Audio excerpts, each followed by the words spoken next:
Massey, our assistant.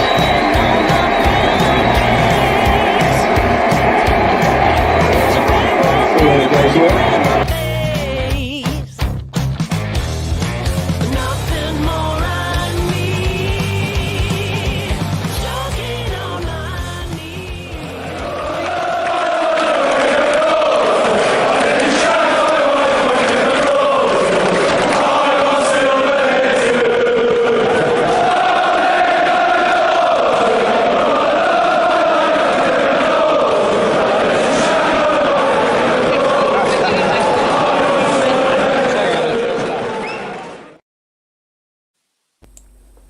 Hey guys, welcome to Ace Podcast Nation, the home of the revamped and new look Kevin McNaughton Show. It's no longer crazy football. This is Super Kev Unscripted, and this is episode number 1.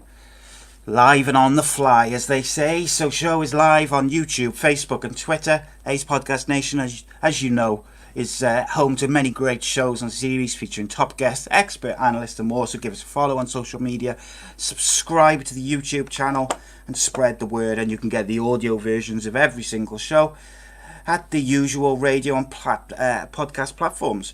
Links to which are in the description. Super Kev Unscripted is unique and different to all our other shows, as in this series we do not focus on one particular subject or just the guest's career. All the questions and topics are set by you, the people. Nothing off limits, no censors, no scripts to speak of. Joining me for this series, as ever, is former Scotland international, ex-Aberdeen, Bolton, Cardiff City and many other clubs. It is Super Kevin McNaughton. Welcome back, my friend. How are you? Yeah, it's good to be back, mate. It's been a wee while, hasn't it? I know, and obviously we had the crazy football series, which me and you absolutely loved, and people seem to be enjoying it. But it was we were having issues with the copyright of the clips, unfortunately, and it was becoming a massive effort to upload it, and then I'd have to take out the clips and stuff. Very boring story, but so we decided we'd come up with something a bit different, and people enjoyed your unscripted and uncensored episode. So I thought, let's try something similar to that. Let's do it. But the first thing I want to touch on, mate, is we saw recently Sergio Aguero put his hands on a certain Sean Massey. He dared to touch his shoulder, and the outrage on social media and in the media was outrageous. It was appalling. Yeah, it was appalling. It was shocking, mate. And I joked to Andy on the Monday show, like I said, guy, can you imagine if Kev had flattened Sean Massey like he did, back in the day? He'd have been finished. When you saw that outrage, you must have sort of thought to yourself. Well, yeah, I got a few tweets, I got a few things, I got a few messages. Sort of brought it all back. It was like saying every time anything happens or any comments are made on Sean Massey, my name just gets dragged back up. So yeah. Even it would have been brutal, mate. You'd have been cancelled, I think. My son seen that clip for the first time. He's into his YouTube and that now. He's 11, so he's getting. He was like, "Dad, I've seen you on the Football Funnies." He said, "You ran into somebody." I was like, "Oh no."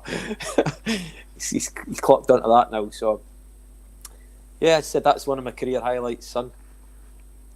Yeah, that was my favourite part of my career. Is what it is, isn't it, I suppose? That's a brutal question to start. Rob Boyle says, Si, who's your favourite co-host, the fox in the box or the silver fox? I'm going to sit on the fence and say what I really enjoyed was when me, Andy and Kev did a show all together. That was awesome. Obviously Kev very diplomatic. It was, yeah, I thought so. Kev stood in for Andy when Andy's missus was just having a baby. And then the following week he joined me and Andy as a guest, and it was fun, good shit. Yeah. But James says people always blowing shit out of proportion. Yeah, that is the way, and it is. So we've had a few questions already. So what I'm going to do first of all is I'm going to go with the question. Some people sent in some questions and topics. So to start us off, I'm going to go with someone asked us, can you name 5 all-time dinner guests or podcast guests, dead or alive, and why? So I'll let you do your 5 first, mate, and your reasons, Well, and then we'll kind of go from there. so I've just gone for pure comedy value for all my guests, to be honest with you. It's not really... I'm guessing there'd be a wee bit of alcohol involved. Five page 3 models. We did talk about that before we came live. Yeah. We said for a bit of crack we could have just went for 5 page 3 models. Should have. Yeah, but I've gone with Jim Carrey, Will Ferrell, Bill Murray, Richard Pryor, and Frankie Boyle. Oof. Frankie Boyle stands out in that crowd, doesn't he? Comedy would be a bit different between all them. Well, it could cause a wee bit of friction, but friction, yeah. I wanted to get Frankie Boyle in mine, but there was other people who I wanted in before, and I had to drop a couple. Didn't even get Jim Morrison in there, so I went for Al Capone, Eminem, Maradona, Bob Marley, and Alex Ferguson and Roy Keane as a duo, and I'm going to apply all 5 with alcohol and watch it implode. Yeah, so it could be brutal, couldn't it? Maradona might be ordering some other stuff. Well, yeah, you'd have Bob Marley would be bringing his range of product. Maradona would bring his. I say that table. Eminem would probably bring a bit of everything. Fergie and Roy Keane get some red wine in them. Either hug it out or fight. I'm not quite sure. Al Capone, Jesus, he'll be supplying the alcohol. He was in the Prohibition era, wasn't he? Giving all liquor. But like sorted, no problem at all there. So yeah, people can vote on whose dinner guests would be more enjoyable. I think yours would be more. There'd be more laughs in yours. I think there'd be a bit of friction in mine. Bit of arguing going on. James Costley says his would be Ricky Gervais, Jim Jeffries, Bill Burr, Ronaldo, and Eminem for him. It's a good shout. Eminem's a good one. He's got a lot of stories, isn't he? But like Gervais was up there for me as well, actually. I didn't think that, to be honest with you. Got to pick 5, haven't you? And like I say, I left out Jim Morrison, no Liam or Noel Gallagher. I definitely would have had Liam in there if the list was longer. What other questions did we get, like along that line? So we had one, someone said, who's the most famous person you've ever met? I met Joe Mangle from Neighbours once. That is awesome. Joe Mangle's incredible. I swear, I'm not somebody who goes and gets pictures with people, but when I seen him, I just thought, wow, that's made my day, and I went and got a picture of him. So, back in the day, I was supposed to go to Australia for a year with my mate, and we had everything booked. We had our visas. I had taken out a loan to cover the year and stuff, and I met my wife anyway, so I ended up not going. And while he was out there, straight away, and she's just come into the chat just in time for you to say that. Thanks, Kev. No, she so when my friend was out in Australia, he walked into a bar and there was a band playing, and he thought, oh, this is a good band, I quite like this. Like, I had a few beers, and then he kind of looked up, and it was Carl Kennedy's band, Dr. Carl Kennedy from Neighbours. No way. It was his band. That's incredible, isn't it? And I was just like, that is awesome. And I missed that one. That would have blown my mind, that would have. Yeah, I would have been up on stage. It's a crazy one. I haven't met that many famous people like in person. I ran into at the Mighty Boosh Festival. I met Tubes from Soccer AM. Yeah. That was a bit random. I went to the Wildcard gym. You know the boxing gym in LA that like Pacquiao and that trainer. Oh yeah. Met Freddie Roach there. Got some pictures with him and chatted about him. I think what else? Same in LA. We kept bumping into guys in LA. We're at a nightclub. Somebody who won American Idol, a guy, I can't remember his name. I can't remember actually the guy's name, but met him. Full of celebrities out just, there. You were just bumping them left, right, centre. And they were just crowding you, say, Super Kev. Obviously, they were getting headlocked and everything. It was just like, whoa. They were offering their wives. Yeah. As is tradition.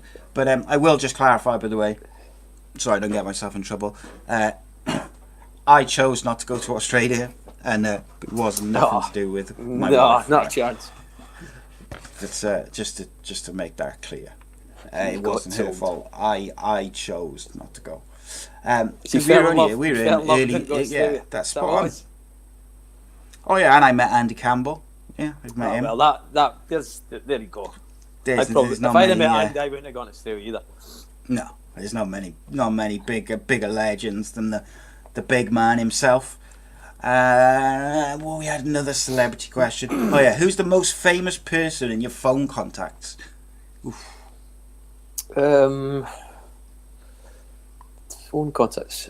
I don't know. I think Robbie Fowler would probably be quite high profile, isn't he? Yeah, that's a good one. Why haven't you passed that contact along then, Kev? Come on. Well, to be fair, that it's probably out of date. I'm not texting him, but to be fair, I don't even know that number still exists. You've been texting him since he was a teammate. He's never replied. I was going to say, the last time I contacted him was when he was at Cardiff, so... Yeah. I might have changed his number since then. Yeah, most of my phone contacts is footballers now. Mehmet Dalman, maybe. He's probably my most famous. Yeah, it depends though. Like, I suppose... Yeah, every footballer which has been on the channel at some point, I've got their numbers. But trying to think who else. Any pop stars? Ever met a pop star? Nah, but I met Robbie Keane. I had his number, but then I remember messaging him and he never replied. Either he was blanking us. He either blanked us, or I had the next teammate, and then I stupidly, whilst drunk, passed his number on to a few of my friends who are fans of the club he started playing with. And that was a bad mistake. Yeah, because when he had a bad game, he was getting all sorts.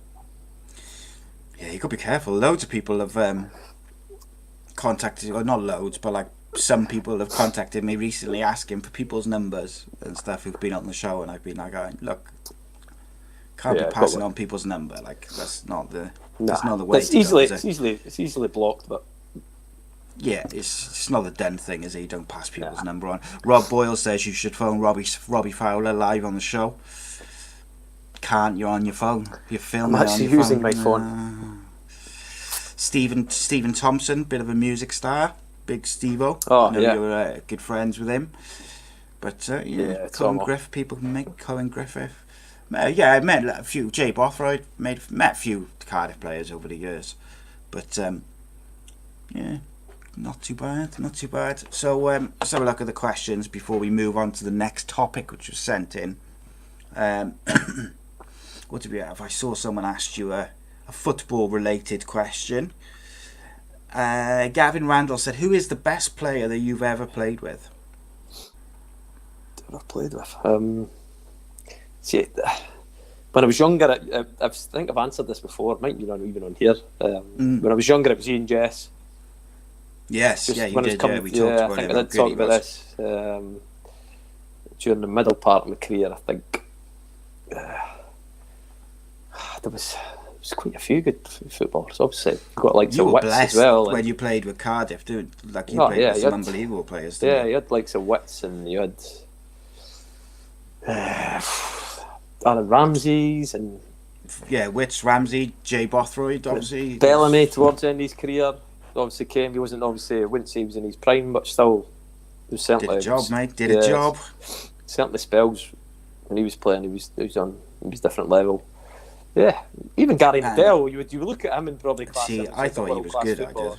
Even though I don't think he just suited. They just think he didn't suit the way we played. No. And probably looking back, he could have if he'd have gone in and played centre half, maybe in a 3 or something like that, or he maybe would have done a better job for Cardiff, but. Yeah, they played him a bit out of position, didn't they? And it was just, you know what, it was for Chile, he was unbelievable at centre half. He ended up playing World Cup, and I think that's what got him his move to Inter Milan off the back of playing centre half for Chile. The World Cup was after his season with Cardiff, wasn't it? And you're right. He played. He set the world alight playing centre half. He was very good. I thought he was a really good holding midfield player, and it just didn't work for him in Cardiff. I don't know whether he didn't settle. I don't think he suited the way we played. Did you mock him like you mocked Juan Carla and that's why he didn't settle. Is it your Nah. fault? I just think I didn't think he enjoyed the football, and then I think he found carbs. He started eating a lot of carbs, put on a bit of weight. He did get a bit big towards the end, he didn't he? He was enjoyed these. He must have been on the old Tuesday 2-for-1s. Yeah, down Caroline Street, mate, on a Saturday night after football. Yeah, Just having the old kebabs or chicken curry and chips, mate. That's what it was. he did. To be fair, he did. He started packing on a bit of beef, which He was adapting to the game, mate. That's what it was. He was Yeah. adapting to the game. he was needed to living a strengthen. similar lifestyle as me. I think that's what it was. Just luckily, my genetics were slightly stronger than his. Yeah, well, it goes without saying, doesn't it? My Scottish genetics That's mean I maintain my skinniness. Scottish genetics are made for drinking and eating, like Welsh ones, mate. So you can pack away the alcohol and the food nicely. Yes. What else we got? James says, "What's your favourite memory in a Cardiff City shirt?" Oh, it was lots. The first goal for Cardiff, Hereford, FA Cup final, and there was probably three, I would say, really poignant ones. Getting promoted was just a special night. But getting to playing an FA Cup final in a Cardiff shirt was unbelievable. I know that we played in the League Cup as well, but the Surreal, FA wasn't Cup, FA Cup was something else. Even though I actually watched that game again quite recently. It's just Frustrating, isn't it? it's frustrating because I Should've think won we should have really had a great chance to win it. Should have really did better. But even the Liverpool game, The in the Liverpool Carling games, Cup, we should have penalties, won that in the even- end, because I know. like Kenny Kills you. Miller's chance right at the end. I think we talked about this before. Every time I see it, it makes me just so frustrated, because like he's banged in goals like that for fun throughout his career, and then that one, like just after we've equalised, and he was just like, Big chance. I can't cry about that again. Interesting starting lineup for Cardiff this evening. Glatzel's starting, and Kiefer Moore. Interesting. But let's see. So we'll leave the questions just for a sec. Oh, I'm going to have this one. This is a good one. Rob Boyle asks you, who was the most overrated player you've ever played with? Brutal. Overrated. That's a bit harsh. I don't know. Is there anybody? I'm not. I wouldn't say he was overrated. There was a bit of money spent on. Was it the boy Luigi Golombard? Yeah. There was a bit of money. I'm sure there was a bit of money spent. Yeah. Did we spend a few? We spent a few quid on him, didn't we? I think so. He came in, never played. Obviously, got. Don't really want to say it, but Big Andreas. Yeah, he didn't get. See, I think I thought he was alright. people are harsh on him. I really do. Because it's not his fault. We've paid that amount of money for him. I think he was just an up and coming player that just didn't settle. He got a bad injury early on, and then he just struggled. Didn't get many opportunities. But see, if I'm a manager and I'm paying that amount of money for somebody, I'm going to be at least starting him. Well, that was it. He didn't really start, did he? And I think one of the issues for him is when you're that young, coming to a foreign country, you need to get like a run of games to settle, don't you? And I don't feel like he never got like that run of games.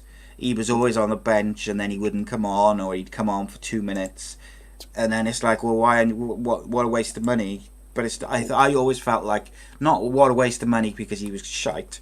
I felt like, what a waste of money if you're not going to play him. Yeah, does that make sense? If you see something in somebody, I'm sure he ended up at Atlanta, and he's got a really, really good goal scoring record. Off the top of my head, he's got a good CV.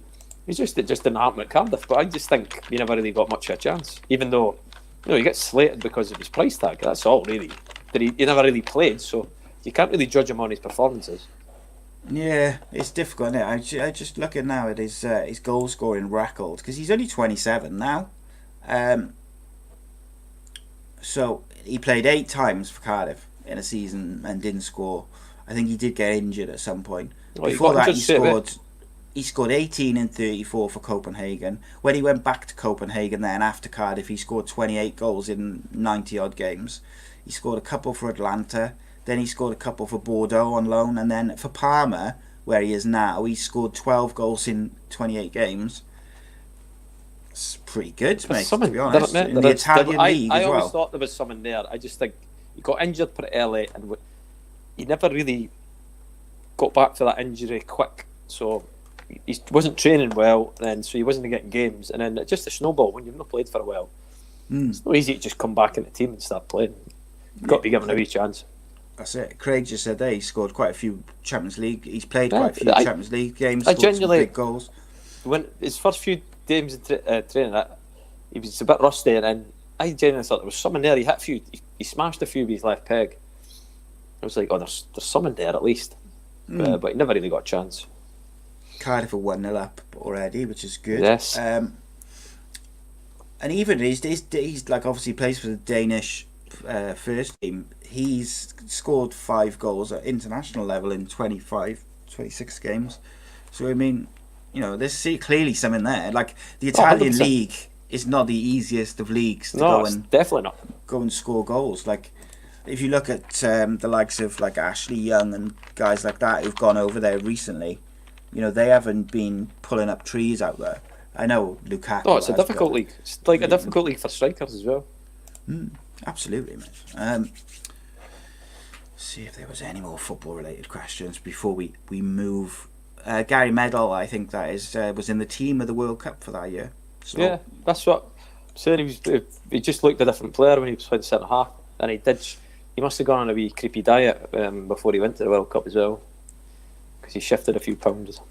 Yeah, 100%. Jay asked, he emailed and said, have you had any bad experiences with agents? And he followed that up with, or Nigerian princes and emails. Have you ever been scammed, or has anyone ever tried to con you? I read it quick like that because he didn't use commas, so it was like all just all big one. Nah, I've never had any bad experience with agents or Nigerian princes. Was it? Yeah. Haven't actually met any. No. Do you have unsolicited emails from Nigerian princes? I haven't. I don't think I've ever had one. I've seen them. Like I don't think I've ever received one. Quite recently, I was getting on my Instagram account, been getting fake Angelina Jolie pages. They're just obviously they were just looking for money. They were just saying one was for Tracy who needed a kidney transplant. Jesus Christ. And another one wanted me to fund her movie with bitcoins. Well, but that's it. That's what Angelina Jolie would do, isn't it? She'd see what you need to do with that, though. You need to turn it round on them. So they ask you what you do, and then you just go proper over the top. So the first thing I said I was I owned my own animal sanctuary where we cared for animals that got injured playing sports. So it just snowballed from there. So we had like a horse that came in who did its medial ligament playing polo. Had what else was that? There was a baby crocodile called George that we brought in. He pulled his hammy playing 5-a-side, right? Jesus. So this just snowballed. And then they send you money, and that's what it was. Well, then they're after your money, so then that's when they got a wee bit. They got a wee bit angry at the woman. Yeah. Or guy. I'm going to say it was a guy. Yeah, most likely. If it was Angelina, I thought her language she used was really quite graphic for LA Star.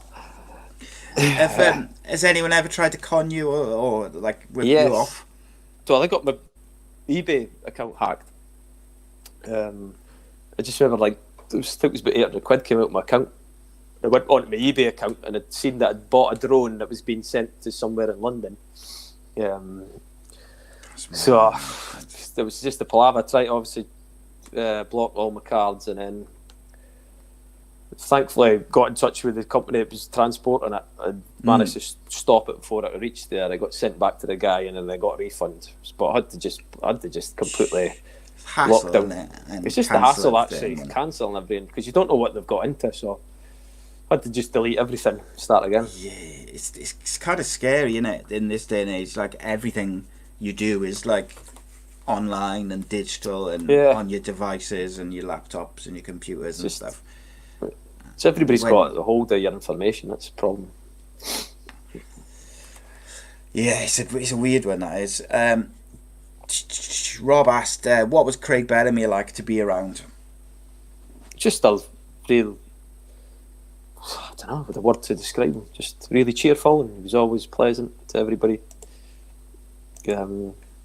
What's he like in training? Does he like really expect like high standards all the time? That's the impression I get from him. Yeah, like I just think, like I said to you before, I think we spoke about him, and I just think he just never had any filter. So if he had something on his mind, he was saying it. It wasn't, it wasn't malicious. To me, he was always all right with me. I never had any problems with Craig. Craig was always fine with me, but I know I could see him rubbing up a few boys in the dressing room. Just mainly because of that reason. Just sometimes there was no need for him to say stuff, but he always felt like he had to get everything out. So yeah, even when there was all that stuff with John Terry, wasn't it, and Wayne Bridge, I always remember that interview he did after the Man City Chelsea game on Sky. It was like they just asked him something about John Terry, and he went off on like this tangent saying, like, we all know what sort of person John Terry is, and like he'll always give an honest opinion. I would love to get him on like a podcast, because I think he's a very intelligent guy, like, and I think he knows. I think he's mellowed a bit with older age, but he'll always give an honest opinion, and I got a lot of respect for that. Like, I respect anyone who will give an honest opinion, even if they know that their opinion might rub people up the wrong way, or it's against the general consensus. Because at the end of the day, mate, everyone's entitled to one. Everyone's entitled to an opinion, whether you like it or not. You got like I didn't mind that side. Just sometimes I just think he went over the top with certain people, with guys who wouldn't answer back, sort of thing. The quiet ones, like so things like that. On his day, mate. A phenomenal player in his great football. I think I really think he's one of the best forwards football. In Europe. One of the most intelligent footballers I've played with, in terms of always made the right decision in terms of his passing or his final ball or his decisions. That for me was the difference between being a half decent player and a great player, was the decision making process and the execution. He was good at both.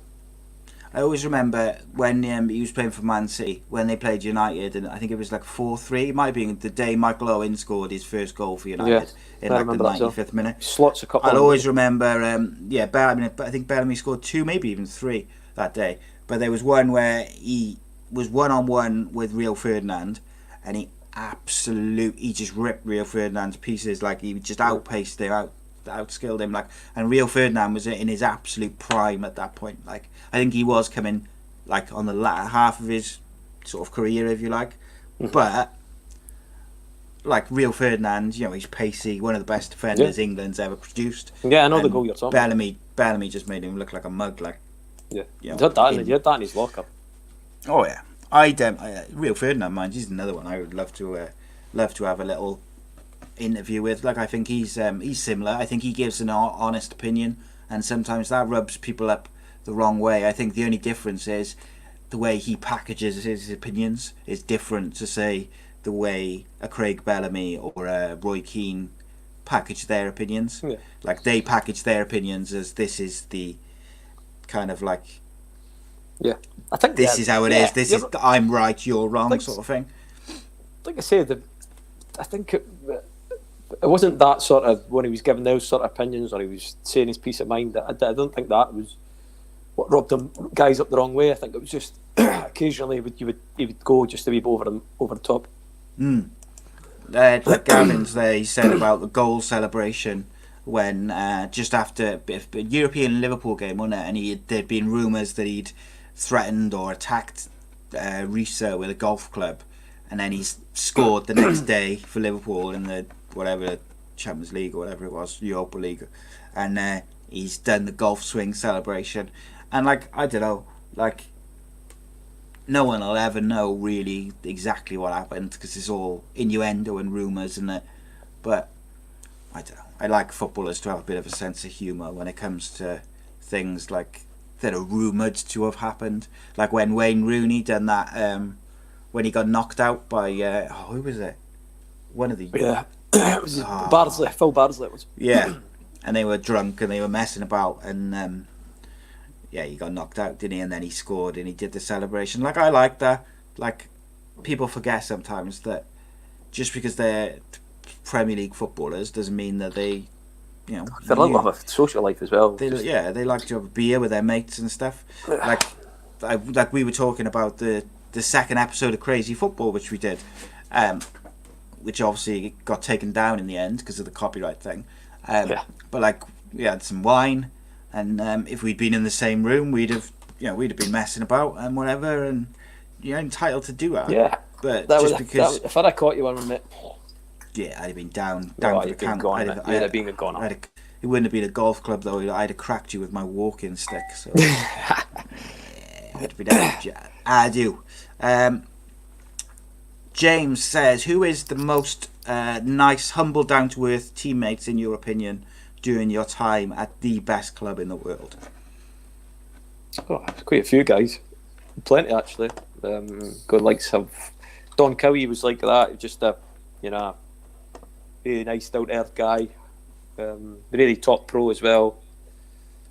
Guys like Ricky Skimmaker as well. Just really guys you would sort of look up to. A lot of guys. Yeah, there was. To be honest with you, there weren't many people that came through Cardiff that I thought were total legs. There's a lot of guys who maybe. Gaz has asked. He says he always asks this question, mind. He says, "Who's the biggest dickhead that you've ever met in football and why?" Dickhead football. Is there anyone who've ever met which has like really rubbed you up the wrong way? Nah, not really. Obviously, you mentioned the guy Juan Cala, but I just didn't think he got my sense of humour, and I really took offence to it. So a lot of people, there's been a few people saying, "Oh, you and Juan." I was like, listen, I quite like Juan. I just thought probably wound him up a bit too much.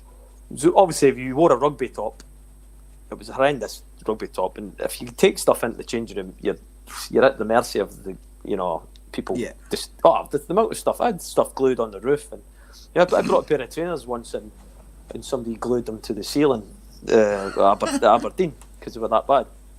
So you've just got to roll with the punches in the dressing room. Yeah, it's for me. If somebody starts really proper. Losing the plot about, then they become a bit more of a target. I used to laugh things off, and you never got touched again. As soon as you start losing the plot, I just he did. He wasn't happy, but he just wasn't happy with me slagging his rugby top. Yeah, we talked about this before, didn't we? It's a weird one, isn't it? But he's probably not from that environment. He's been Spanish, obviously. Where people it's different, mate. It's a different lifestyle. Yeah. Different, different. Scotland. The Scottish dressing room was worse for especially at younger age. Oh, you couldn't get away with anything. Your clothes, anything. I ended up just buying loads of black tracksuits. Just honestly, just to fit in. Oh, just honestly, just white trainers, black tracksuits, wore them every single day. I think I said to you when we talked about this initially, the Juan Cala thing, like one of the most brutal changing room environments I've ever been in was cricket ones. When I was 15, 16, I used to play men's cricket, and it was just non-stop. And if people got their hair off with someone taking the mick out of you for whatever, a bright pink shirt or bright green shirt, something, whatever it may be, and if that person got their sort of knickers in a twist, for lack of a better term, it was worse because then they would target him. It was brutal, mate.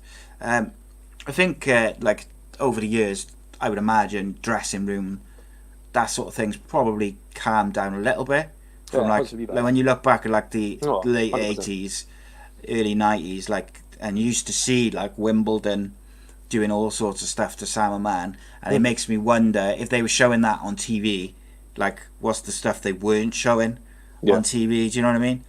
Like putting, I know, deep heat in jock straps and God knows what. Yeah, that's another one. Obviously you. Oh, there you are. Johnny asks, "Who's the biggest joker that you've played with? Who was the one for messing about and banter?" Paul Quinn was up. Paul Quinn was up there. Legendary sense of humour. Oh, he was up there. Like he was. Was that like Mickey taking, or was that like practical jokes? So quick. It's just so quick, and he used to like playing a few practical jokes. It was him. Remember when we were talking about the fire extinguisher? Yeah. Went into Tom Heaton's room with a fire extinguisher. And it turned out it was the sand one. The whole room was destroyed. And on that trip, I'm sure we were in a nightclub. No, we're actually at a white party down by the beach. And there was those, the bouncy castles that are out on the water. The inflatables. We stripped off naked and swam it. Went out there, started doing star jumps. And bearing in mind, there's a big white party with about 200 people on the beach. He's just out there just giving it. Legendary. I love it. Bollock naked. So it's good. Yeah, Connie was brilliant. He was my roommate. Connie was my roommate. So Connie was a nightmare as well, roommate, because he used to take Zopiclone. He used to take it like a sleeping tablet night before a game. But I would just try and go to sleep. But he'd put a film on and then take one of these tablets. I'd have to, every night I was like, am I going to need to get up and switch this TV off because you're fucking snoring? Yeah. I'm going to watch a movie. I will watch it this time. I was like, all right, okay. 5 minutes into it, just he's gone, and you'd have to get up. I got up. It's fun. They Paul, he sounds like that sort of person who's so quick and so witty. The worst thing you can do is have a couple of beers, and I say this from personal experience, but like the worst thing you can do is have a couple of beers and be in like a pub or something and think that you can get one over on them, with a quick comment. And there was a guy, he was called Simon as well, and I love him to death. He's a cool dude, like back in the day. And I'd had a few beers, and I thought, I took, said something, just taking a piss. And because I was drunk, he would say something back, everyone would laugh, and then that would annoy me then because he was winning. So I would say, and I kept going and going and going, and he was just so quick. He was just every time just boom, boom, boom. Yeah, he didn't get that sort of thing. Learned a lesson that day. It was funny. So James Cossey says, I'm sure there was a bit in a City match programme where Paul Quinn said that he hated David Marshall. You know what? Marcy used there was a few players that lived in the same sort of area. I think it was up beside Rabina somewhere. And Quinny used to say, "You all got the same. You all have like little parties in your houses. You all come together." And they used to call it Creepy Lane. So he used to go, Marcy and the rest of them clowns up in Creepy Lane. They're all in swinging parties and stuff. So him and Marcy used to have a bit of banter about that. So any sort of interview in that, I think Quinny used to say, "I hate David Marshall." Yeah, him up in Creepy Lane. Classic. That Scottish contingent though in Cardiff in that era, I really think you could tell that there was just this really good, close knit team spirit, and I think that helped with the success on the pitch. Would you agree with that? Yeah, definitely. The thing is, under Dave, we had our pre-season trips were like bonding sessions as well. So a lot of boys, we had a few beers as well on these trips. I think I've always started the season on fire. Yes. Under Dave, I'd love to see Dave's record in the first couple of months of the season. Yeah, it was always the last couple of games where he fell short, wasn't it? It was just usually it was actually just before Christmas, and then we had another spell towards the end of the season as well. See, but just tail off. But that was we had a great dressing room. a lot of the dressing rooms. It was only really the only dressing room I struggled because I obviously went away on loan to Bolton, and when I came back, it was a sort of different. For me, it felt like a bit of a different vibe, but in the change room, that was only different. So when you came back, Malky was in charge then, wasn't he? Was he? Malky was in charge for about 2 days when I came back from Bolton. Oh, right, and then he's gone. Then he got sacked. So, did you, like, when you heard that Marky Mackay was coming in, obviously, a fellow Scotsman, you'd know Cardiff had a good Scottish contingent. Did you feel like, that was going to be a good, for the team, for the career, everything? Did that feel positive? Obviously, he came in and things happened, but like when you first found out he was taking over, were you excited by the prospect of that? 100%. Always, never ever judge anybody before I've met them or anything like that. So I'm just like, what was he like, Malky? Because the fans loved him, up until maybe obviously the end, things went a bit thing, but generally the fans loved him, didn't they? They were waiting for that fist pump at the end of the day, at end of the game or whatever, but I always got the impression that some of the players maybe didn't like him. Yeah, that's probably true. There's certainly certain players. He's quite dour, Scottish accent. There you go. He was. I just think he was. The word to use. Prick. Nah, not even that. It was just he was. He was sort of it was a bit more like it was a bit dictate. It was almost like a dictatorship, like when everybody we had loads of people running about going mad, and he was. Do as I say, not do as I do. So I think that that's rubbed people up the wrong way. Some boys up the wrong way. For me, I just felt that there wasn't one of these players, so I always felt it was peeing in the wind. Even when I was doing all right, it was just a case of wait for me to have a bad game and I was going to get destroyed, sort of thing. Just didn't fancy you, like. Nah, which is fair enough. It was just hard because obviously.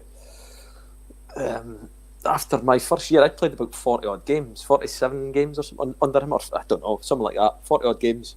And I obviously went in to go and just to speak to him about getting a new contract. So I went into my last year, I always get my contract done. I didn't really, it was weird, I didn't really like going into my last year. But I just wanted to get it done. It felt like sometimes just always felt like it affected us either on the pitch, so just always felt like, just get this done and try and get signed with Cardiff again. So I remember going in to see him, and he said, we need to wait till Christmas because we're not sorting out any of the contracts yet. And then literally 2 days later, 2 lads signed contract extensions that already had a year and a half, sort of thing. So did you feel like that was telling you all you needed to know? Did you? Yeah, it was. If you'd just said, listen, we're not 100% we're going to give you a deal. Yeah, then at least you know where you stand then, mate. Yeah, you know where you're standing. And I could actually start thinking about, maybe futures elsewhere, so I could start either... especially when you've got a family and stuff, innit? Like, you want to know what you're doing. 100%. So if you've got to move, you've got to move. Yeah, 100%. I actually... I went out of contract, basically, at the end of the season. I never I was going to say, did you go on free, or did they... they offered a year. They offered us a year. So it was the case of... I always think a year contract in football these days is useless. It's not. It's pointless, isn't it? No, it's not. And it's like for me and the family at the time, I was thinking to myself, I'm signing a year here and I'm probably not going to play. There was options elsewhere. I just thought, I'll try and have a crack with Cardiff, because obviously spent that long there that it was the season we got promoted. So yeah, I just want to have a crack. I just felt a bit sick of it. It was like, I felt sad the way you left Cardiff after all the service you'd given us. I felt like you deserved to go out. It was nicer, I suppose is the word. But I'm not saying they owed you anything, but I know it's football. But the thing was, there was a new manager who I'd never worked under as well. I think it was Russell Slade who actually released me. So you were probably getting paid too much then, mate. When Russell Slade came in, if you were on over 500 quid a week, you had to go. Was it? Yeah, I went in to see him and he was fine with me. He just said, obviously, I've not seen you play or anything like that, and I've brought my own players in. So I was like, it's fine. You've got no But at issues least you with that know, at all. didn't it? At least you knew where you stood. Oh, well, yeah, So it's fine. Just under, obviously, just. I found out. I remember. I think I told you as well. I found out it got dropped through somebody else. Yeah, that's naughty. Yeah, That's sort naughty. of things like that. Things like that. But I never made a fuss about it. I didn't really feel the need to. So, like, my thing with Malky from a fan's point of view is, at the time I really liked him. I had a lot of respect for him for what he had done for the club, because he had finally kind of got us over the line. What I didn't like was the way the club kind of under Malky Mackay, we were never in the relegation zone in the Premier League. So in my eyes, for a club coming up, there's no way he should have been sacked. Now obviously things come out afterwards and whatever. Yeah, but for me, like on the pitch, if you just look at it from that point of view, I felt like it was a stupid decision. They should have left it to the end of the season. Yeah, 100%. And I think they might have been. No, it is. I think they'd maybe, because their relationship was so poor, I think they'd maybe been sort of grooming Solskjaer to come in anyway. Yeah, that's it. You could tell that Mr. Tan was well up for that, can you? Like, ex-Man United manager, ex-Man United player, legend of the game, etc., etc. Craig says that he was talking to a mate yesterday. He can't remember Cardiff not having Scottish players in the league, in the team, until recently. Do you think they miss that passion in and around the squad? Yeah, I think so. It's just. But I think it's also for me. I also think that you guys brought. Sorry to interrupt you, mate. I also think you guys, that Scottish contingent, which was there when you were in your pomp, if you like, at Cardiff, brought a lot more than passion. Like, you know, there was some real quality there as well. Not that Craig is saying that. I just mean, like, generally, as that group of players was full of quality. But yeah, sorry, I interrupted you there. No, I'm just saying similar. There was obviously, like saying, you guys like the Cormac, and you know the quality he showed, and certainly quality. But I think I just felt like I always, when I came down, I always felt like I suited the league in terms of the championship style and things like that. It was kind of to be quite robust, and you had to, you know, get yourself in a mug tit. I think a lot of Scottish players are a bit like that. Yeah, 100%. Gavin says, Al says, hey guys, question for Kev. How would you feel if Rangers and Celtic joined the Premier League, and what is the difference between English football and Scottish football? How would I feel? I wouldn't really care less because I'm a Dundee fan, but if they go, they go. It's just give somebody else another opportunity to go and win the league, because really they've got the monopoly on the league. You know, in terms of resources and stuff, it's really difficult. You've got Aberdeen sort of knocking on the door, but realistically, unless somebody comes in and invests a wee bit more money and they get a wee bit of luck, they're not really going to challenge for the league. My thing is, right, I've got no problem with Celtic and Rangers joining the English football pyramid. Not a problem at all. What I have said consistently is they absolutely do not deserve to go straight into the Championship or the Premier League. If they want to make that jump, they have to start. You've got to start the bottom. In my opinion, they've got to start in the non-league, even if it's the one directly below League Two. I understand them starting somewhere by there. I don't think it's fair for them to start any higher than that. Like, you've got other clubs. That'll never happen. I don't think it will. In our day, I think the closest we might get is if they once COVID and everything's out of the way, I do think there's a chance they revamp the League Cup and make it like a maybe home nations type thing, which I think could be quite interesting. That could be alright. But I think like big clubs will not be up for that, and especially English clubs, they'll just be like, we send the kids. Yeah. 100%. Gavin said he thinks that if Malky didn't get sacked, he would have kept us in the Premier League.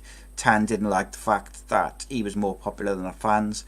I think there may be an aspect of that to it. I do. But I also believe that there was stuff there. Look, I don't really want to go into all the text messages and stuff like that, but the fact those text messages were sent and said is probably means that it was probably a sackable offence, and they weren't very, they're not politically correct, and they were racist at the end of the day. My point would be is the only reason they found those texts is because they went looking for a reason to sack him. Now, should he have been sacked for it? Yeah, probably.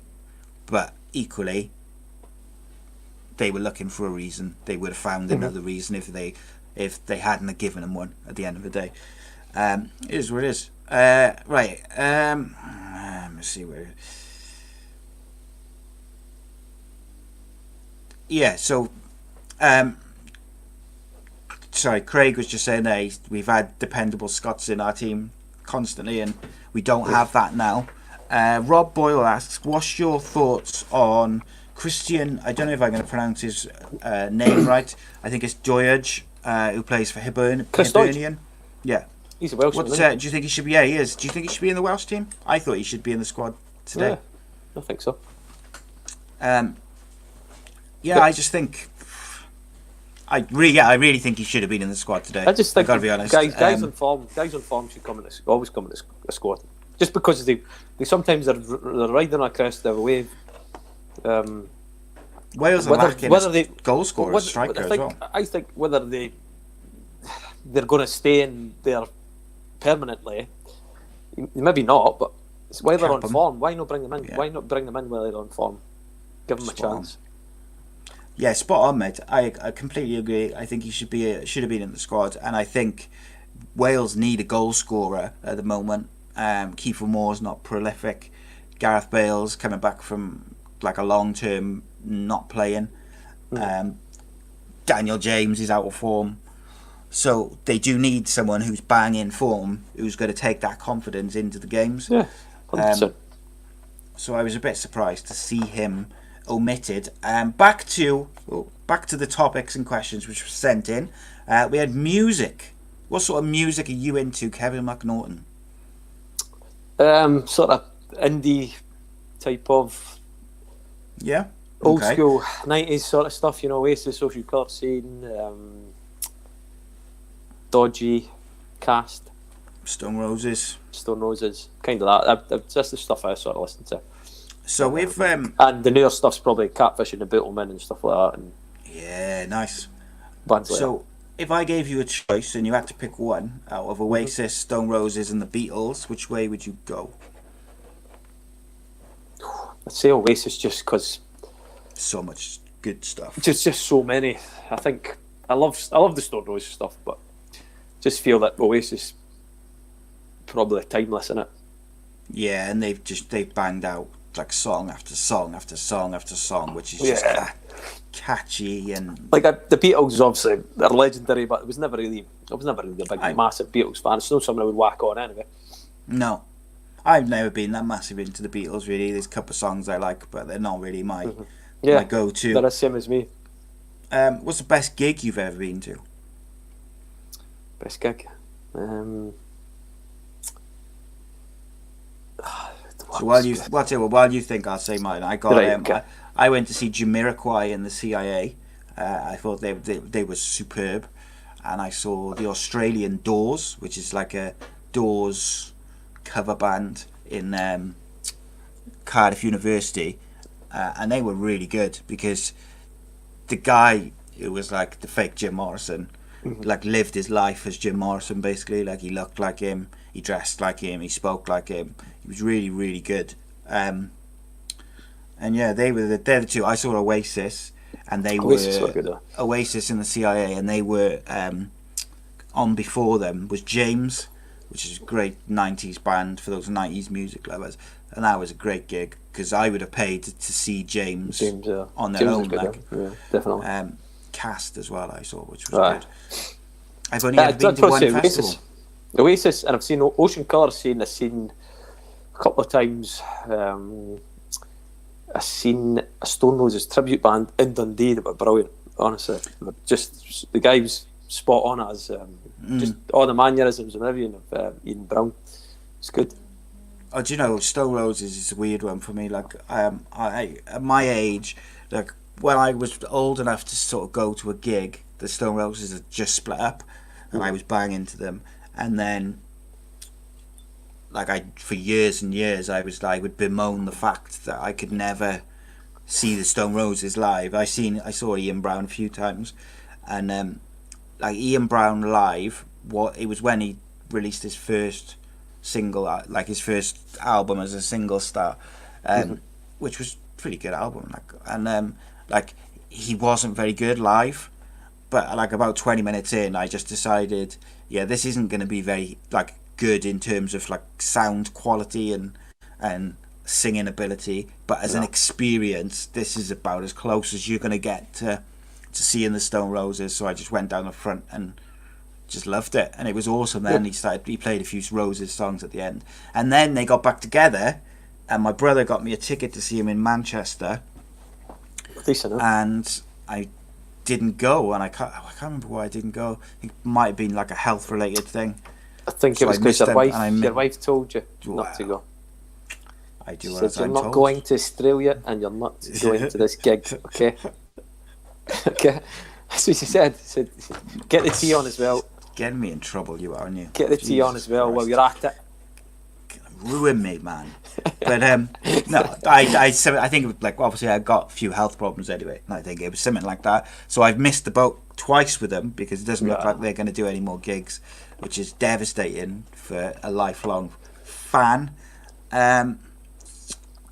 Have you been to any festivals? What festivals would you recommend? I've not really. No, I've just can't. I've only ever been to the Mighty Boosh Festival. That was it. That was good. See, whenever the festivals were on, were during the season, so yeah. And then you couldn't go, man. Did think about going, but a few of them. If you could pick one to go to, which one would you? I wanted to go to Tea in the Park. But apparently it's a bit dodgy now. Yeah, I was going to say the last couple of years, haven't there been like loads of stabbings and stuff? Yeah, you've just got to watch yourself. Unbelievable. So what? Up to you. If I gave you the choice to go to Coachella or Glastonbury, which one would you pick? Glastonbury, I would say. I don't even know anything about Coachella. Is that in? I don't. Is that in LA? It's in America. Yeah, I think it's LA. So, just before we move on to our final subject, Rob Boyle says, sorry to drop a tone, but sad news about the ex-Hearts boy today. I don't know anything about that, so if you want to fill me in, then I'm happy to discuss it. I don't really know too much about it. Obviously, I just from what I seen was a brief illness, or that's all I seen. That was all it said in the news. I never read up too much about it. I didn't really know much about the boy. Obviously, who was it? Bobby Burns, is it? No, it's a foreign lad. Oh, right, okay. I don't know, so I forget his name. I don't want to kind of say the wrong thing. I don't know the situation. I don't know who it is. I'm sure he was 36. Ah, right, okay. Gosh, young, innit? Jesus. I'm 39 on next Wednesday, and I feel old. But yeah, it's sad, mate. Sad. Such a young age to go. So condolences to him and his loved ones. Yeah, 100%. So during the Kev McNaughton's Crazy Football, we would finish up. We'd do a top 10 list where we'd look at. We did top 10 dives, didn't we, in episode 1, where we looked at some of the worst. We just pick a compilation on YouTube and we'd pause it and stop it, and we'd give our analysis of these things in a fun way. So someone asked us to do a list of best Halloween films, top 10, and kind of argue it out. But you don't really watch like Halloween films. I hate Halloween and Bonfire Night. I'm not a big fan of it either. And someone else asked us for our top 5 favourite films. So what we decided is we're gonna make a top 5 list of the best films ever made, and we'll kind of argue it out for what we think should be in that number 1 slot. But before we do that, a couple of questions on films which had sent in was what's the best book that has been turned into a film? The best book that's been turned into a film? I think like Harry Potter's got to be up there, isn't it? Whether it's your cup of tea or not, just the sheer it was never level that it got to. Yeah, that's probably that's obviously terms of right box up there, office, you isn't would it? say that, wouldn't you? But was not the... What about like any Stephen Bond? King's? Was James Bond Bond? was books, yeah. I think most there you of go. them are. They've just smashed it in the park, Shawshank, yeah. Shawshank Redemption, Forrest Gump. James says there, Lord of the Rings. Yeah, to be fair, a lot of the Rings big films, isn't it? Massive. I think that's it, winner. I like. There's a Stephen King. I'm not a massive Stephen King fan, but there's one of his series which I really liked. TV series rather than a film. I think it's Haven. I really liked, which was a book before, and I even liked. I liked the book of The Dome, which is by Stephen King. Yeah. But I thought they end up getting series stopped, didn't. They didn't. I hate it when that happens, mate. Hate it. Where there's nothing worse than getting into a TV series and then it getting cancelled. Did you ever watch Alcatraz, the TV series? It was very similar to it had very similar actors to Lost, and it came out not long after it. It was incredible, and it was on for one series and it got cancelled, mate. And I'm still quite put out for it. So basically, the premise was these prisoners who were in Alcatraz in like when it was, whatever year, 70s, 80s, whatever, when it was there, before it got closed, were turning up in present day. I think I've seen that. And they ended it after first series. I think they should have a rule whereby if you make a TV series which gets taken for a full season, if it gets cancelled, they should have to make like a one-off episode just to tie up all the stories. Just to do the service to the fans, because like Craig says there, I remember I've watched a few Alcatraz was quality, but there's been a few over the years which have been cancelled, and I've been like bang into them. What about like Heroes? Did Heroes not get stopped? Heroes. They brought that back, didn't they? Fairly recently, in the last couple of years. Heroes. See what the worst is when they do like 3 and then they just go, you know what? This is rubbish. We're banning it. Yeah, it's like you're invested after 3. Yeah, you're knee deep in stories, aren't you? This is. Do you know what annoyed me? Did you ever watch Lost? Yeah, I did. I was a fanatical. That's one thing that annoys me is bad endings to massive, like long stories. That killed me. I was at the end of that. I just want to smash up the TV. See, my thing with that, I didn't mind the ending. What I didn't like is at the end of season 1, the writer did an interview and said that the island is not purgatory. And then they did like 5 more seasons, keeping people invested and making it really confusing, and people were loving it. And then the very last episode, it was purgatory all along, and I felt like I wasted my whole investment into that series because it's what I thought it was in the first series, but you told me that wasn't the case, so I've just speculated for 5-6 series, and it was the thing I thought it was in the first place. Like, the things that were annoying me were like there was little subtle things, like see there was a shark that had a sticker on its tail. There was do you know what the smoke monster, even like the smoky thing that was flying about, that thing smoke that did monster. Just a lot of things that just did not explain it good enough. I guarantee that will be rebooted in the next couple of years. I 100%. Cardiff City 2-0 up at half time. What about MCU? Marvel? You're a Marvel fan, mate? Yeah, like a bit Marvel. What did you think of the ending to the Infinity War time kind of saga of like 23 films? Have you watched every single one?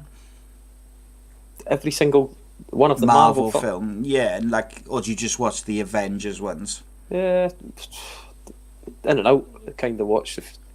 I missed a few of them. You talking about Avenger Wars? The ones which end. Yeah, basically that story, like the old Snapperoonie. Yeah, that was good. I quite liked them.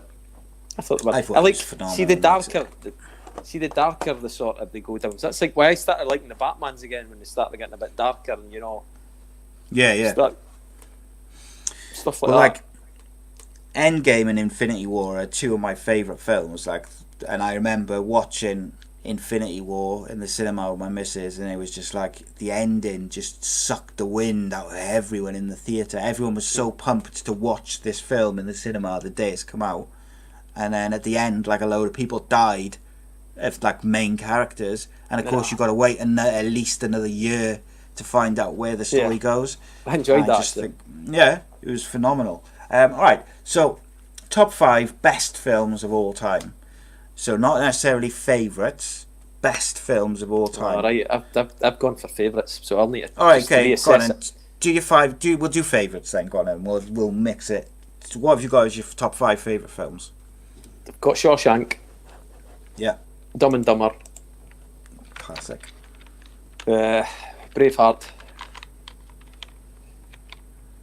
They've put Inception, and I've gone blank. I don't know why I've gone blank. I must have thought I'd written down 5, but I've only written down 4. Someone else in there. I like the sci-fi. I do like the sci-fi, so I'm just thinking of a good sci-fi film. I'll throw one out then. The Matrix, the first one. Oh yes, there Absolute you go. 100%. classic. Because back in those another days, one. See the last one you're like, oh, I could have done yeah. better. Well, the first one, right, is one of the, in my opinion, is one of the best films, sci-fi films ever made. One of the because best films ever.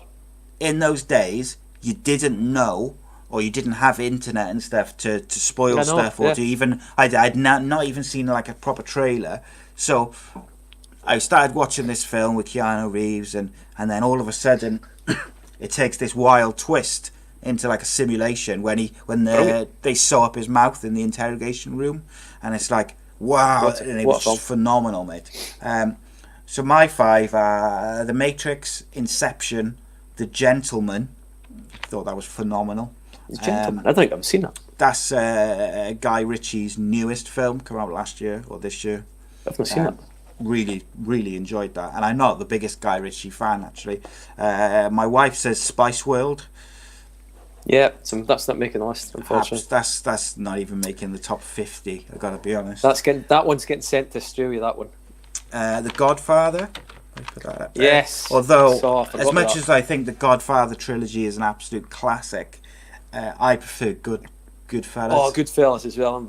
I'd say the same. I think the Godfather can be a wee bit long-winded, no? Yeah. It's quite, it's good, but you're kind of, there's times in it you're like, right, come on, let's crack on a bit, guys. Yeah. Move it along, like. What else we got? Gladiator's a good one, although it's not in my top 5 favourites. That's got to be in top 10 though, surely. Yeah, I'd put that in the top 10. Goodfellas, what else we got? So then, see, this is like a bit of a wild card one. I liked Groundhog Day. I thought it was a great film. Classic, mate. Classic. And I'm all for the classics, mate. Caddyshack. Never seen that. You've not seen Caddyshack? Oh, no. What a film. What a film. Dumb and Dumber is one of my favourite comedy films of all time. Oh, Caddyshack's up there. That is up there. Let's have a think. What else we got? I'm trying to think. I normally got a good list of my favourite films. Like, do you like I Step like Brothers? Step Brothers quality as well. And that's the thing. It's just like, it's different films, isn't it? For, like, you got your comedies and your horrors and stuff like that. Any horror films which like kind of stand out for you? Silence of the Lambs, I think. Don't know if you class that as a horror, but Silence of the Lambs is one of the true greats for me. Yeah. I watched a film called The Grudge. I didn't when I was young. Well, I would say younger. I was a bit younger than I am now, but I didn't. I just there's a wee Japanese kid in it. I just Oh, I tell you what, the heebie-jeebies. The Bone Collector. Yeah, that's a good film. Absolute phenomenal. There's another one that's not bad. So I think the Hannibal ones are they're okay. They're not as good as. I like the Silence of the Lambs. I like the Hannibal TV series actually. That's another series which got finished, but I think they're bringing it back next year on Netflix. Yeah, that's the rumor. Is that when the detective guy and I forget his name. He's got that Scandinavian actor, isn't it? Miles Mickelson. He's a very good actor. So we got a couple of suggestions from people in the chat. You got James Costley says Shaun of the Dead, Hot Fuzz, Die Hard, Jackie Chan movies, Dawn of the Dead. Die Hard 1 is a quality. James, The Untouchables, The Longest Hour. I like films with like a twist. What's that one with Kevin Spacey where it's got a massive twist at the end? Can't Kaiser Sose. Usual Suspects. That's going in there, in the list. 100%. Right, we're going to have to start whittling this list down for a top 10. So, is there any films where you are absolute nailed on, they have to go in the top 10? Like for me, Matrix Shawshank. and Inception's Shawshank. Braveheart So- is going there. I'm not going to put them in order at the moment. I'm just going to put the ones which are absolute nailed on. So we've got nailed on, we've got Matrix, Inception, Shawshank and Braveheart. And then I think so we need- Gladiator's got to go in there, and that's a classic. Yeah, it's not one of my favourites, but it's just one of them It's just an epic, all-time innit? classics. It's an Craig says the Green Mile has to be in there. Mr. Jingles. See, I like Right. I like the Green Mile. I like the Green Mile, but I'm not having Green Mile and It's a true Forrest story, Gump in there, so you're going to have to pick one. Oh, Forrest Gump's got to go in there. That's one of the greatest films ever. Right, Forrest Gump. Jenny. Forrest. Run, Forrest. Jenny. So, guaranteed nailed on. Matrix, Inception, Shawshank Redemption, Braveheart, Gladiator, Forrest Gump. So, Usual Suspects. 100%. Think That's that's got gotta to go go in there. Yeah, I think that's the. I different, innit? believe. I like yeah, films think, that are a bit different.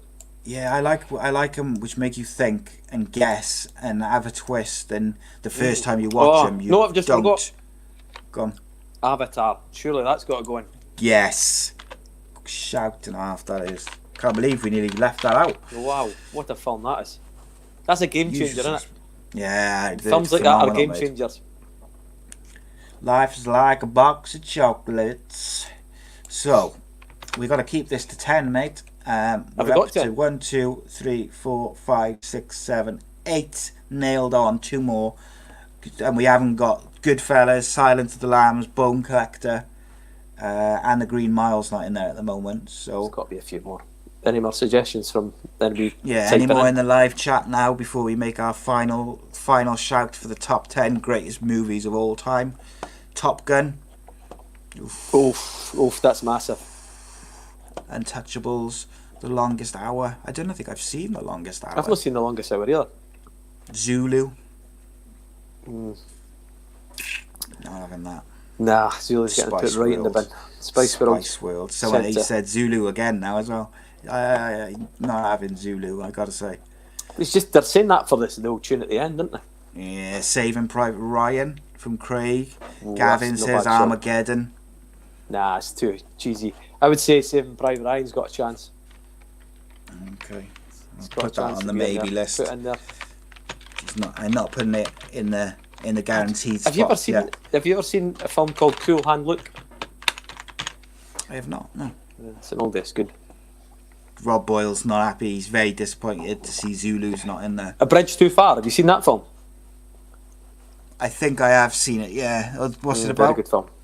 It's put this just one bridge too far. No, it's just about the Allies trying to get across Holland and into Yeah. Germany, but they had a plan to just capture all the bridges, and I think one of the bridges at the end they just couldn't get the. What a shout Somebody- that is did by some- Rob. Moana. Moana, come on. What age is Rob? Moana! What age is Rob? 6. Gavin Rob, you says know- Rise He's of a not about Foot to take that Soldier.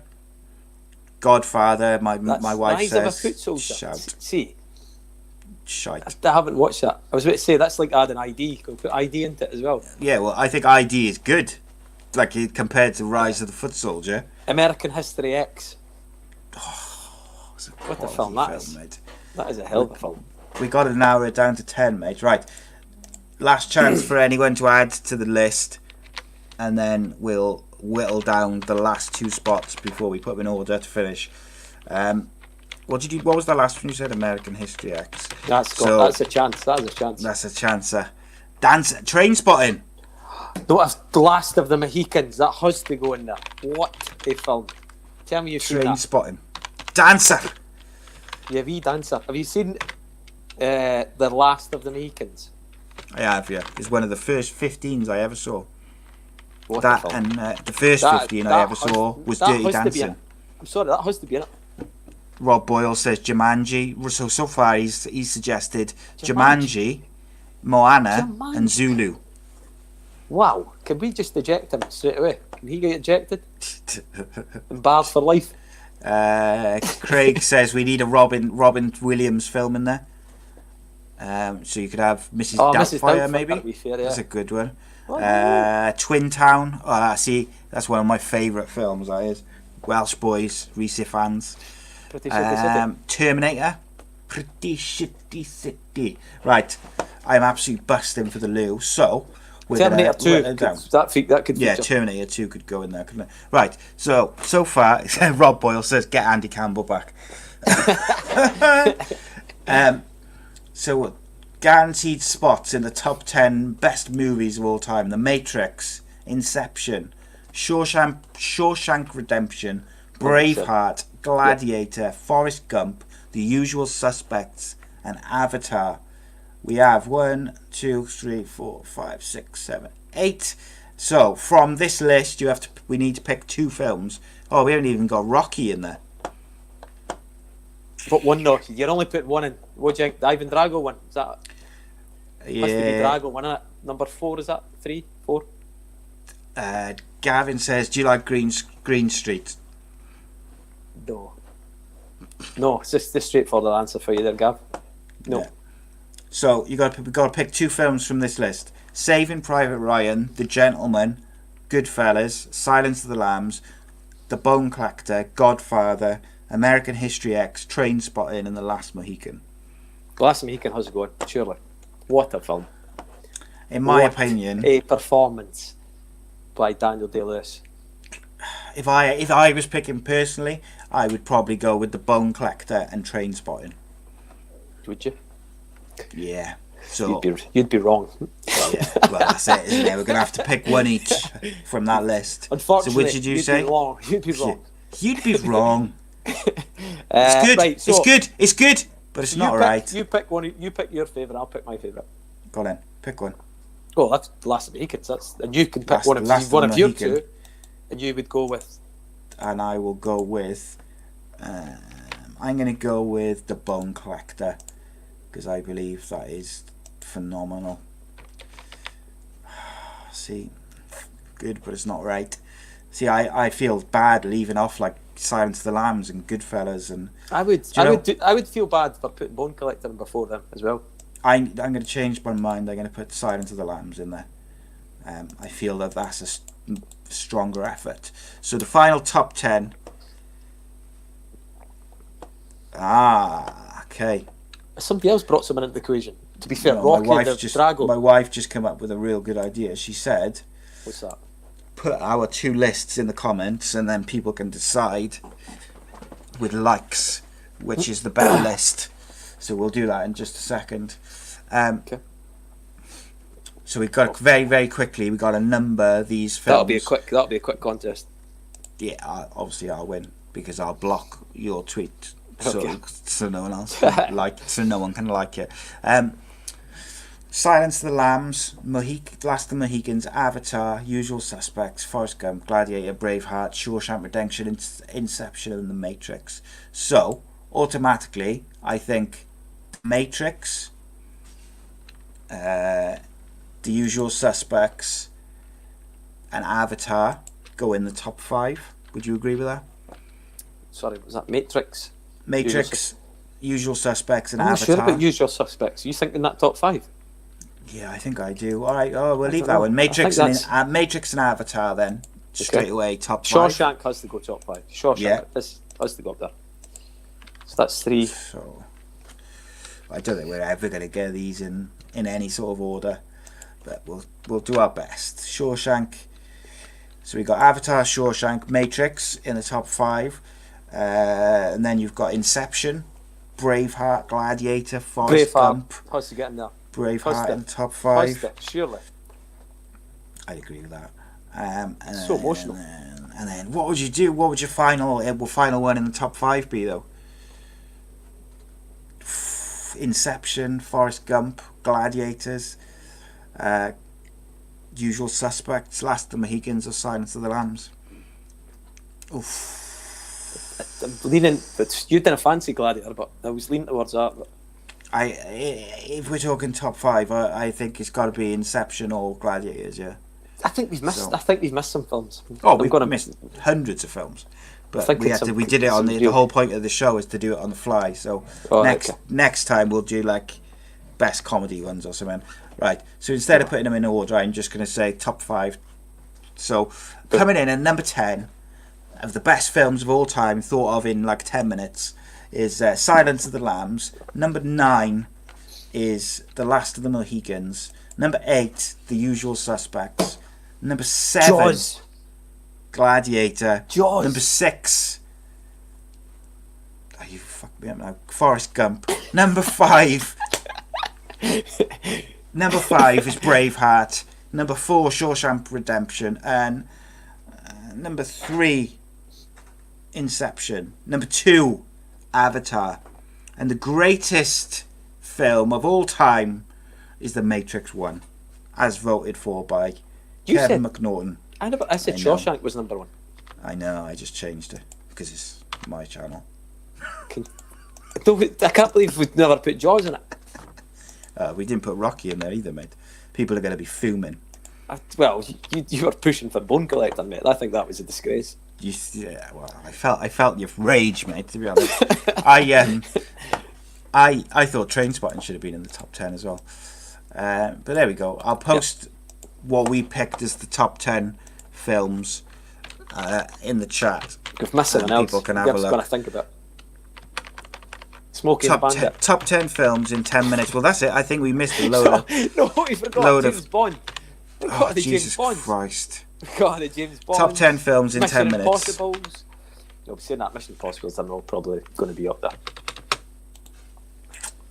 I'm trying to remember, kids. I started thinking about films I used to go see as a kid. Jurassic Park, for God's sake, that's up there surely.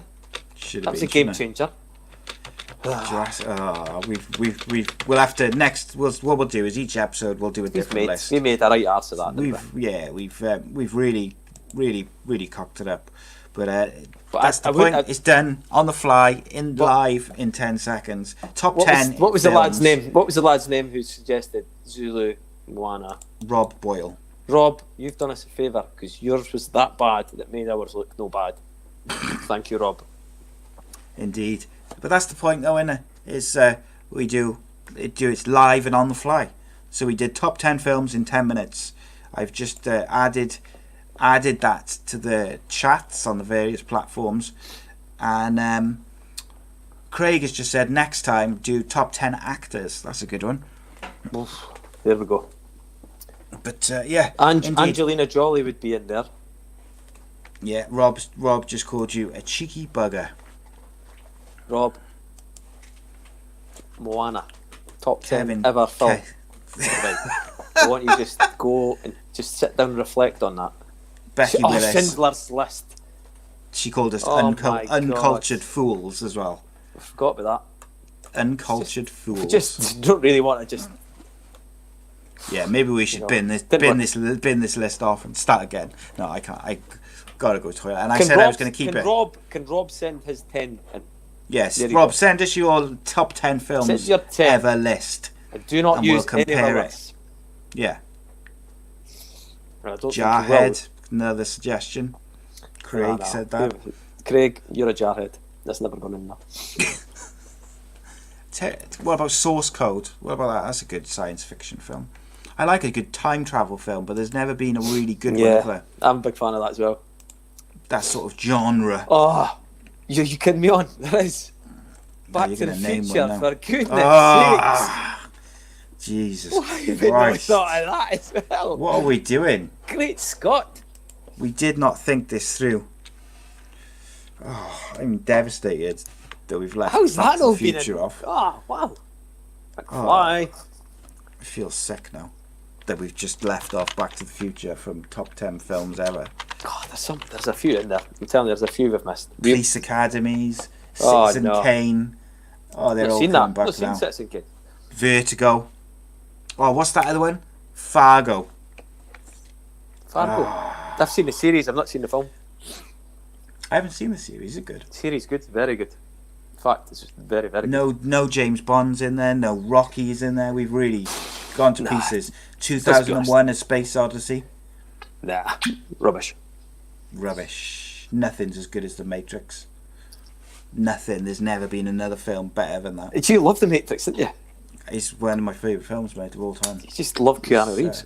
Big fan of him. Point Break. John Wick. Oh, John Wick, what a film. Basic Instinct. Classic. Singing in the Rain. Yeah. That's really... should never ever be anywhere near a list. But this is why we said, there you go, James Costley's given us his list. He says, Remember the Titans, The Pianist, Coach Carter, I Am Legend, Jumanji, all great films as well. But he says only I Am Legend deserves top 10. Fair enough. Yes. Star Wars. We haven't said one Star Wars film. Oh my God, what were you doing? I didn't even put a Marvel film in there as well. Jesus Christ, what's a Marvel? What's your favourite ever Marvel film? Infinity War. Or Captain America, The Winter Soldier is quite good as well. Yeah, it's not bad. I like them both. I've watched every second of every Marvel film and TV series. Would you get involved in the old Batman? I thought where they tried to copy Marvel with doing the big universe with I thought they were shite. I really enjoyed Suicide Squad. I really liked the Joker film, was amazing. I've seen the Joker film. I think it's really. I'd probably put that in my top 15, top 20 of all time. I think it was wicked. I just never had a chance to go see it. You are Rob Boyle, top 5. Ghostbusters, Jurassic Park, Flubber, Toy Story, Moana, and Zulu. Rob's wrong. Was that Rob? Was that Rob? Yeah, oh my! Right, Rob, who's been baiting you all show. To be fair, this one is at top. Ghostbusters, right. Jurassic Park, Flubber, Toy Story, Moana, and Zulu. Toy Story, yeah. I'd give you Toy Story, and I'd give you Jurassic Park, give you the original Ghostbusters. You should. But I don't think they wouldn't be in my top 10. Number 4. Flubber. Not having that. Rob, you try to redeem yourself and you put in Flubber. Okay. Yeah, you came close.